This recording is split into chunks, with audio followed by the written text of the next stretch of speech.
Hey folks, this is Chris Romeo, CEO of Security Journey and co-host of the Application Security Podcast. I'm here to share the news with you that we've reached the conclusion of Season 6. We're going to share clips from 5 different episodes. You're going to hear from Marc French, Steve Lipner, Maya Kaczorowski, DJ Schleen, and Kim Wuyts. All very experienced practitioners in their own area of application security. The other thing I realized as I was preparing for this episode is that we've actually done 126 episodes of the Application Security Podcast. We apparently missed the 100th episode show, but I guess we'll just have to make it up when we get to the 200th episode. We hope you enjoyed this conversation with a whole series of guests from Season 6. You cannot hack yourself secure. Everyone wants to focus on the offensive side of the equation. The challenge is that developers get bored with hacking broken pieces of code after a while. Sure, it's a shiny, cool new thing in the beginning, but how about 1 year later? At Security Journey, we focus on long-term, sustainable security culture with the developers as defenders. Our approach integrates experimentation together with learning. We believe that developers need hands-on experience, but not at the expense of fundamental knowledge. Visit www.securityjourney.com to sign up for a free trial of the Security Dojo or schedule a demo.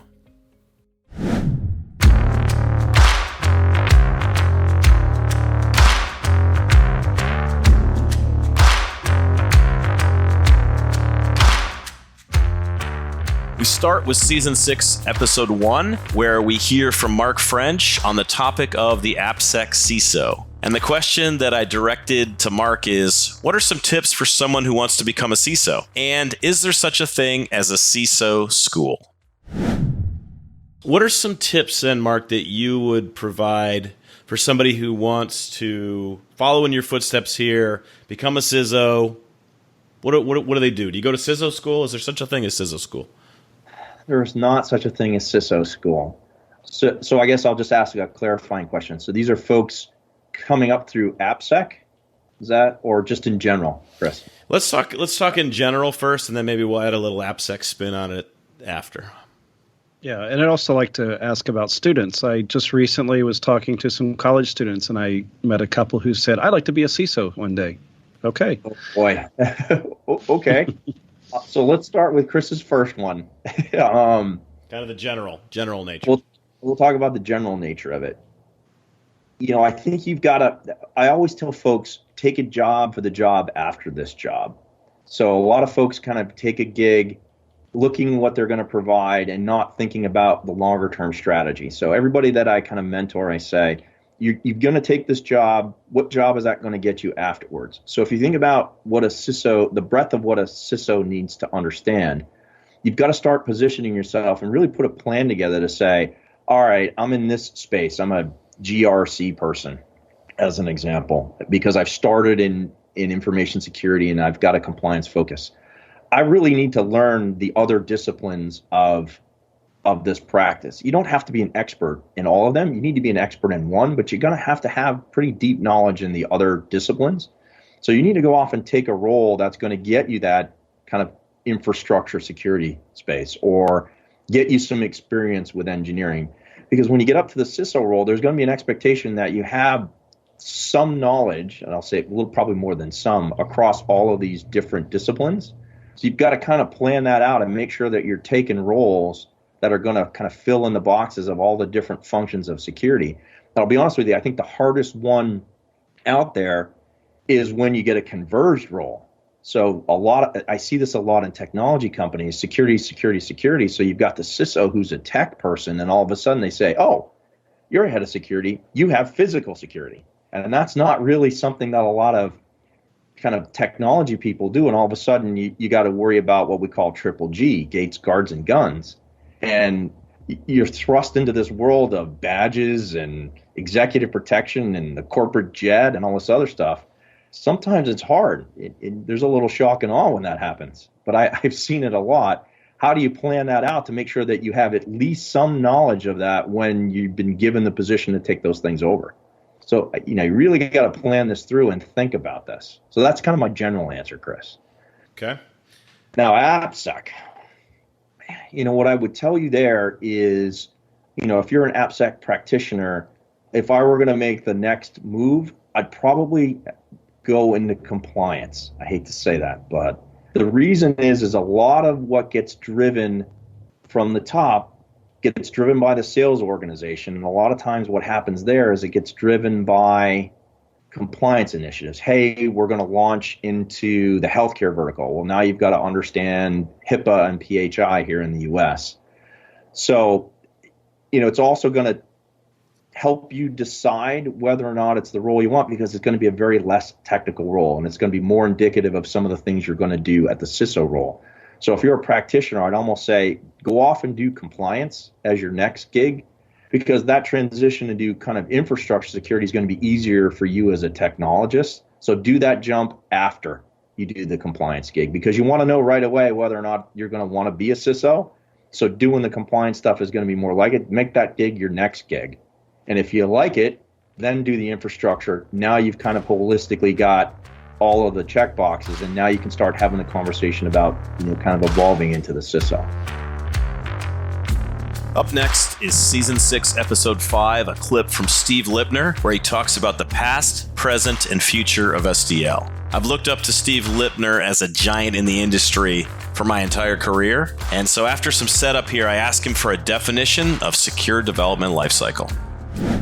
Yeah, and when I think about all of the secure development life cycles from other companies, I mean, everybody points back to what you and the team did at Microsoft. I was at Cisco for a number of years, and the Cisco secure development life cycle was built in with the same components, the same pieces, and even a lot of the advice from the folks at Microsoft and how to do it. And that was one of the really cool things about being part of CSDL, was that we were able to have those conversations with our peers at Microsoft, and Microsoft was so open to say, well, here's all the things that we've tried. Here's the things that didn't work. Here's the things that were awesome. And, you can try the things that didn't work, but we're just going to share that knowledge with you. And so that was a huge kind of development push for me to be able to see, hey, this is how Microsoft has done it. But I want to back up for a second now that we kind of dive into the SDL side. I want to start with just asking you for a definition of SDL. Kind of, what is your definition? As somebody who really helped to define what this thing is, how do you define it? So I define it as a set of specific activities to build secure software or improve the security of software that are executed by a development team and driven by learnings and feedback from the sources of software vulnerabilities. So I think those are sort of the critical things. The fact that secure development, or an SDL, is driven by actual experience with what results in software that isn't secure. The fact that there are specific requirements or specific activities that make up the SDL, run this tool and fix exactly these bugs, for example. And then the third thing is that the SDL is executed by the developers, not by some outside security team. And those are the three things that I think of that make for an effective SDL process or a real SDL process. The execution by the developers is such a big deal, because when you're talking about an organization the size of Microsoft or other large organizations that have tens of thousands of developers, we know that there's no way we can get to the point where we have enough security people to try and match up with the number of developers that we have. I mean, if you had 1,000 developers, you'd need probably 100 security people to truly be able to do the work and keep up with them. And so that whole idea of spreading it across, security is for everybody, is such a powerful concept. It depends on the organization and really their culture about how that works. I've talked to organizations trying to create SDLs, and if you have sort of a classic security department or an IT-oriented security department, I shouldn't belittle IT, but that a lot of organizations have tended to have their security departments, sort of an audit function, come in after the fact and find out what's wrong and make the people who built it fix it. And that doesn't scale. You can't get enough people. You're always too late, because if you start at the end, then you're delaying delivery of capability. So there's just a variety of reasons where the only really viable way to deliver secure software is to have the developers design and build secure software. The SafeCode member companies all have processes that really focus on integrating security into development, and that's very much the way it's got to be done.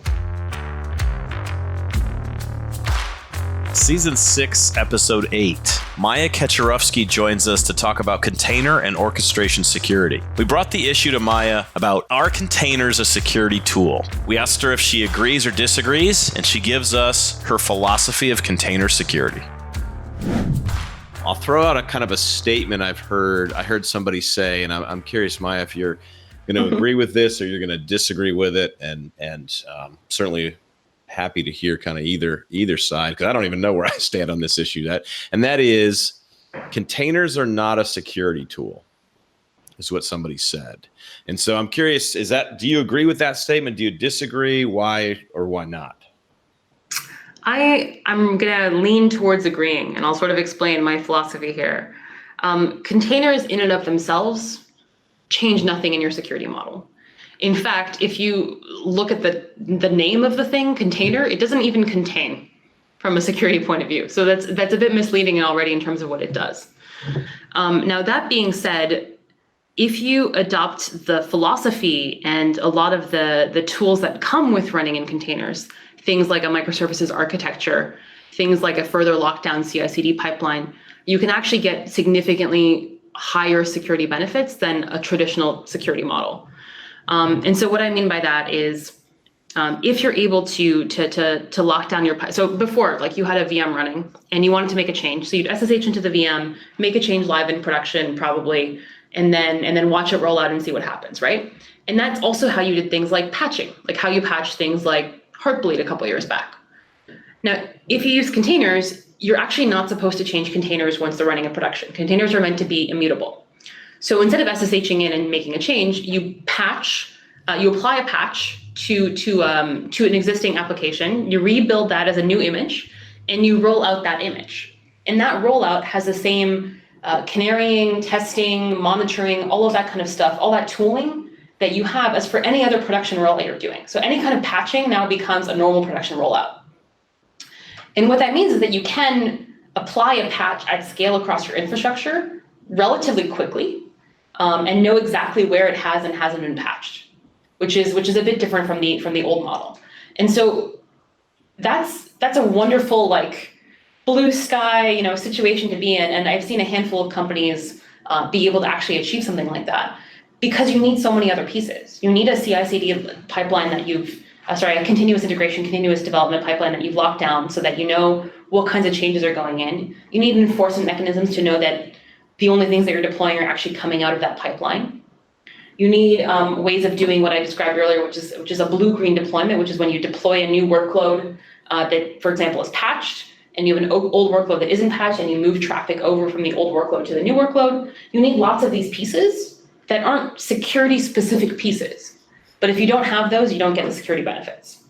So if I kind of summarize that list, I want to make sure I capture the list of, how containers improve security correctly. And so you talked about the microservice architecture, just being in that architecture, there's some security benefit in splitting things up, locking down your CI/CD pipeline, because you've got, with the proper enforcement mechanisms, you're able to push out new versions and then kind of retire the old ones. And then you also talked about kind of patching. So are there other things that improve security related to containers?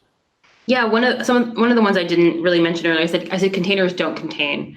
And I think it's a common misconception that you can't have both, right? People think, I have a container, I can't have strong isolation like I did with a hypervisor or a VM boundary, et cetera.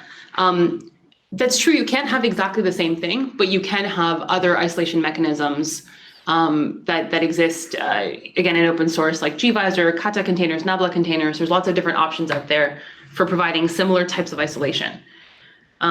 So as you just said, CI/CD pipeline lockdown, patch management, enforcement of what ends up in your infrastructure. So being able to actually have a check that says, these containers must meet these requirements before being admitted to my infrastructure. It's what's called an admission controller in Kubernetes.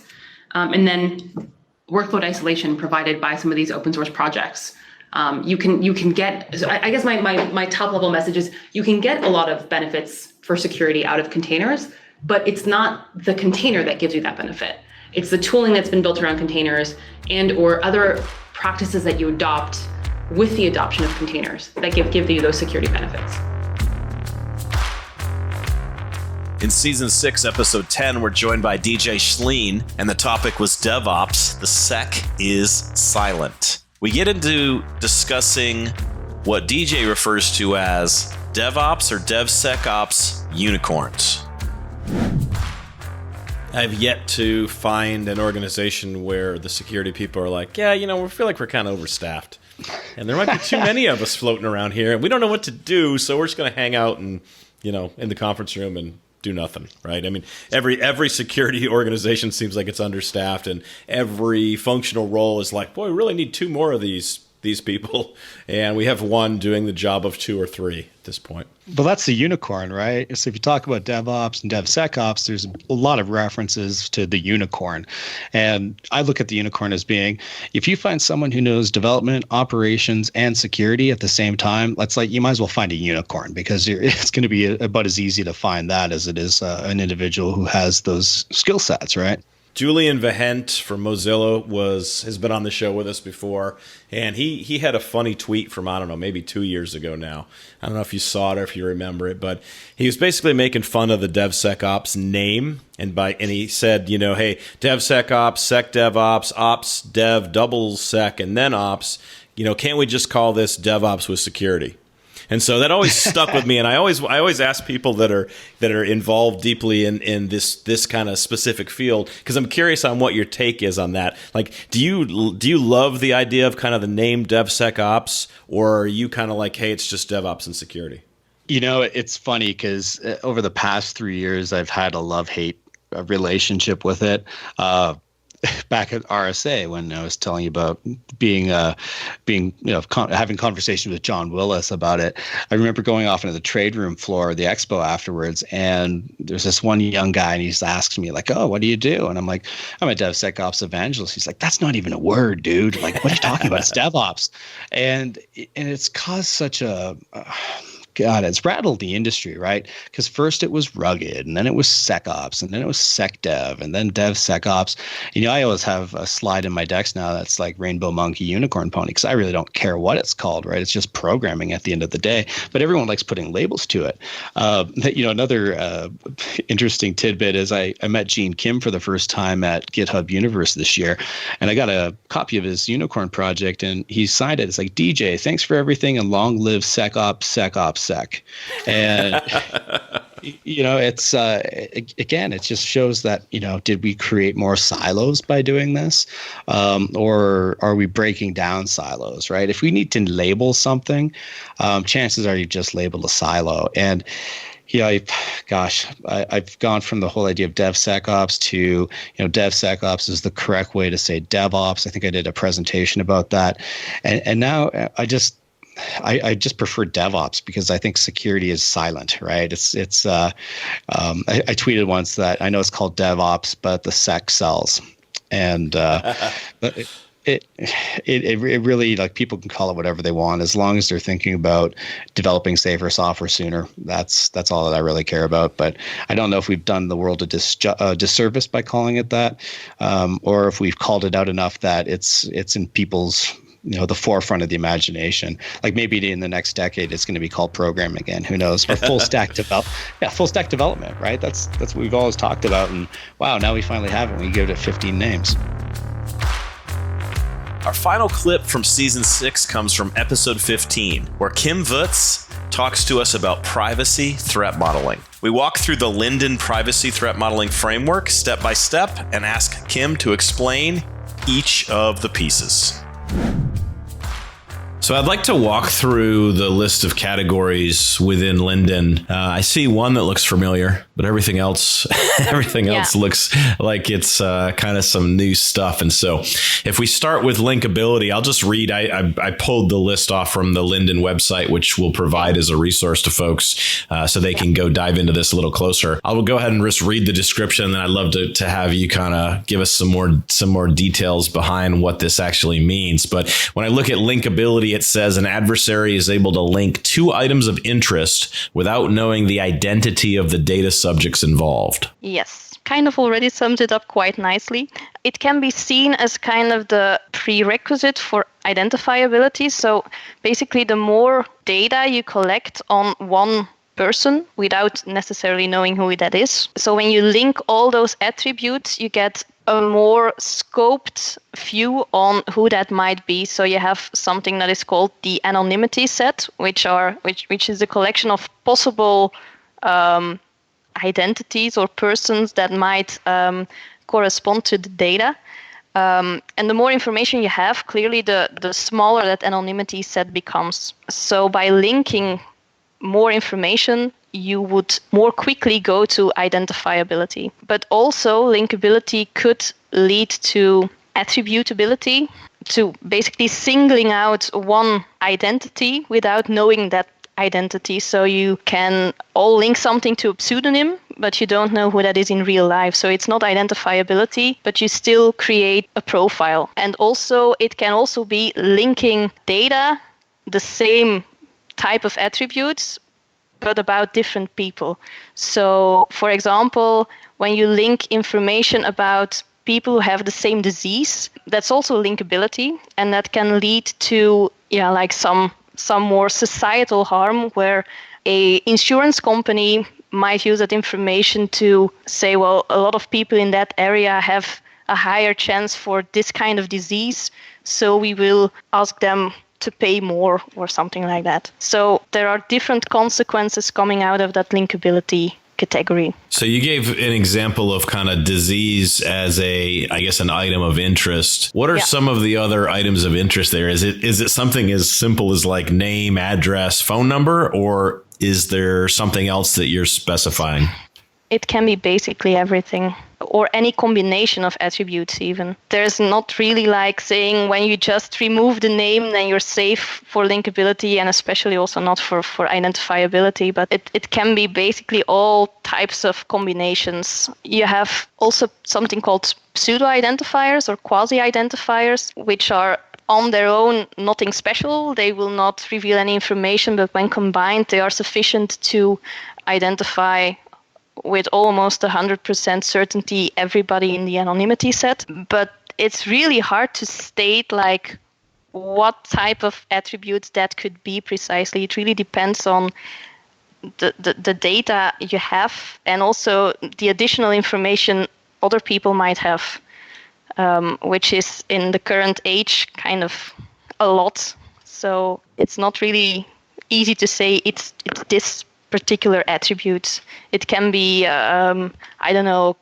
your hair color and your size and whatever. I've seen an interesting example of this, and it may also fall into identifiability as well. But for example, I've seen some sites, social media sites, that on one hand, you were supposed to be anonymous, but on the other hand, if you had a Instagram account or something like that, they would automatically link to it and show photos or something like that. And so people could figure out who you were just simply by connecting the dots, by making those connections without getting your permission to do so. So those sort of fall into that linkability, but also, I guess, potentially identifiability as well. There are a lot of examples. Like a couple of years ago, I think it was a couple of years, probably more, AOL released a whole list of search queries, and some researchers really managed to identify one of the people doing the queries based on, it was some things about her dog and something about her son, and just the unique combination of search queries were sufficient to identify somebody. Thanks for listening to the Application Security Podcast. You'll find the show on Twitter at AppSec Podcast or on the web at www.securityjourney.com/application-security-podcast. You can also find Chris on Twitter at EdgeRoute and Robert at Robert Hurlbut. Remember, security is a journey, not a destination.